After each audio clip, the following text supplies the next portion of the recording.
পূর্বাঞ্চলে grid fail করায় সারা দেশে বিদ্যুৎ বিচ্ছিন্ন আছে। তারই একই অবস্থা সিলেট জেলাতে। সিলেটের প্রতিটি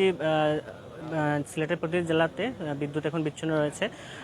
সেই বিষয়টি নিয়ে আমরা কথা বলবো আজকে। আমরা আছি এখন সিলেট বিদ্যুৎ অফিসে, বিক্রয় বিতরণ বিভাগ 1। আমাদের সাথে আছেন জনাব ফজলুল করিম, প্রকৌশলী। ওনার সাথে কথা বলবো আসলে বিষয়টি নিয়ে কি বলছেন বা ওনারা কি জানেন, আসলে বিদ্যুৎটা আসলে কখন চলে গেছে বা গ্রিড ফেলটা হওয়ার কারণটা কি।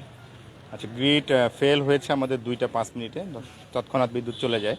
তো মূলত বিদ্যুৎ চলে গেলে আমরা তো শুরুতে গ্রিডকে ফোন করি। সিলেট গ্রিড থেকে জানাইলো যে হ্যাঁ তাদের কাছে বিদ্যুৎ নেই। তৎক্ষণাৎ তারাও যোগাযোগ করছিল। দেখা যায় যে শুধু সিলেট না, চট্টগ্রাম, সিলেট, আপনার ঢাকা, ময়মনসিংহ, এই পুরা বেল্টে নাই। গ্রিডের ভাষায় এটা ট্রান্সমিশন 1 সার্কিট। এই সার্কিটটা ফেল 230 কেবি ভোল্টেজে, এবং এই কারণেই এই অঞ্চলটায় আপনার বিদ্যুৎ সরবরাহ বিচ্ছিন্ন হয়ে পড়ে। এটা ছিল শুরুর খবরটা। সেক্ষেত্রে এই যে গ্রিড ফেল হওয়ার কারণটা কি বা কেন এরকম ঘটে? আচ্ছা, গ্রিড ফেল অনেক কারণে হতে পারে। যেহেতু আমাদের কাছে এখনো তথ্য পরিষ্কার না, কিংবা এটা একটা ইনভেস্টিগেশনের বিষয়, আমরা হয়তো প্রেডিকশন করতে পারি, বাট আমরা সঠিকটা এখন জানি না। হতে পারে যে কোনো জেনারেশন ফেল, হতে পারে লো ভোল্টেজ, হতে পারে ফ্রিকুয়েন্সি আনব্যালেন্সড ছিল, অথবা সিস্টেমে ট্রান্সমিশন লাইন ফল্ট ছিল। Any one of them can happen. And আমরা আসলে বলতে পারবো যদি আমাদের ওই কোনো দায়িত্বপ্রাপ্ত ব্যক্তি যদি আমাদেরকে জানায়, দেন জানা যাবে আর কি। সেক্ষেত্রে সিলেট বিভাগ তো পুরো বিদ্যুৎহীন, কত সময় লাগতে পারে আসতে, বা এটার প্রেক্ষিতে কি কি পদক্ষেপ নেওয়া হচ্ছে? আচ্ছা, মূলত আমাদের জেনারেশন যেগুলো ছোট আছে, যেগুলো দ্রুত চালু করা সম্ভব, সিলেটও এরকম রয়েছে 20 মেগাওয়াট, এটাকে জিটি গ্যাস টারবাইন। তারপর রয়েছে 28 মেগাওয়াট, এটা গ্যাস ইঞ্জিন আছে। এই পাওয়ার স্টেশনগুলো হয়তো স্বল্প সময় চালু করা সম্ভব।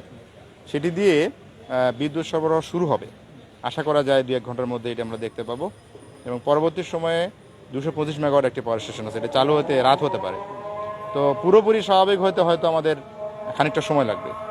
সেক্ষেত্রে আমি যেটা জানলাম, ম্যানুয়ালি এটা করতে হয় বা অটোমেটিক যে বিদ্যুৎ আসার যে সিস্টেম, এটা বন্ধ হয়ে গেছে। এটাকে সিনক্রোনাইজেশন বলে, অর্থাৎ আমাদের গ্রিডের ফ্রিকোয়েন্সির সাথে আমাদের যে জেনারেটিং ইউনিট আছে এগুলোর ফ্রিকোয়েন্সি সিনক্রোনাইজ করতে হয়। তো এই সিনক্রোনাইজেশনের জন্য একটা সার্টেইন সময় লাগে। এই সমস্ত প্রক্রিয়া তো টেকনিক্যাল বিষয়, যারা কাজ করছেন তারা এই কাজগুলো সমাপ্তি করতে করতে হয়তো ওই যে এই সময়গুলো লাগে। লাস্ট বাংলাদেশে এরকম আর হয়েছিল কিনা বা এরকম কবে হয়েছিল? 2014 সালের 1 নভেম্বর সকাল 11টায় এটা হয়েছিল, 2014 সালে।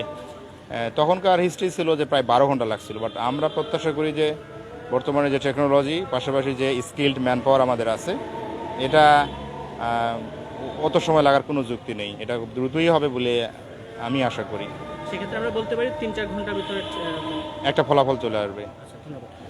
দর্শক, যেমনটি আপনারা দেখছিলেন, আমরা কথা বলছিলাম জনাব ফজলুল করিমের সাথে, প্রধান প্রকৌশলী। যেমনটি তিনি বলছেন আগামী 3 থেকে 4 ঘন্টার ভিতরে দেশে বিদ্যুৎ যে সরবরাহ সেটি স্বাভাবিক পর্যায়ে নিয়ে আসা সম্ভব, এমনটি উনি আশাবাদ ব্যক্ত করেছেন। বাংলাভিউ লাইভ এখন এখানে শেষ করছি। আগামীতে আবার দেখা হবে। ততক্ষণ সবাই ভালো থাকুন, সুস্থ থাকুন, বাংলাদেশের সাথেই থাকুন।